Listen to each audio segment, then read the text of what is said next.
ex ante discussion is oftentimes better than ex post, because if ex ante, we can set principles and we can have dialogue based on the principles instead of going into interest. I mean, once stakeholders begin to shape and begin to have their own interests, it's hard to engage in dialogue and have,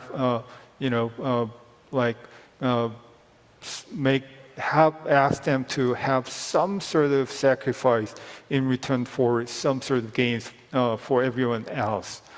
So in that respect, ex ante is better. But in reality, in this area of changing environment, ex ante is very difficult, because who knows, as the Uber or mobility service case shows, what's going to happen when COVID could hit, and then demand for mobility service would go up, or the platform service, whether some of the platform services, they want to provide shopping services, some of them may want to provide matching service for mobility, or delivery service.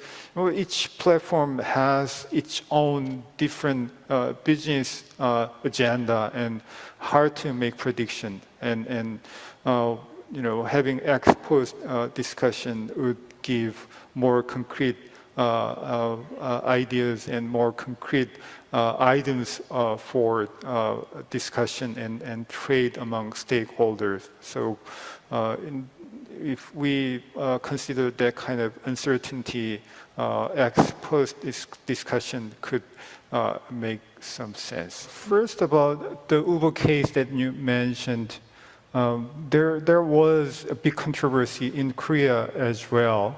And Uber is in operation in Korea, but in a very small scale. And a few years ago, there were a lot of controversies involving, broadly speaking, mobility services. Mm-hmm. And obviously, there were protests from traditional taxi businesses. And the controversy was so severe, so that at the time, the government, the ministry in charge, Ministry of Transport, just sided with traditional taxi businesses. And then, voila, after the COVID hit, taxis, drivers disappeared pretty much. And this year, demand for taxi services exploded. And then, there are just not many taxi cabs around. And now the government is saying that we try to induce more of sharing services or Uber-like services.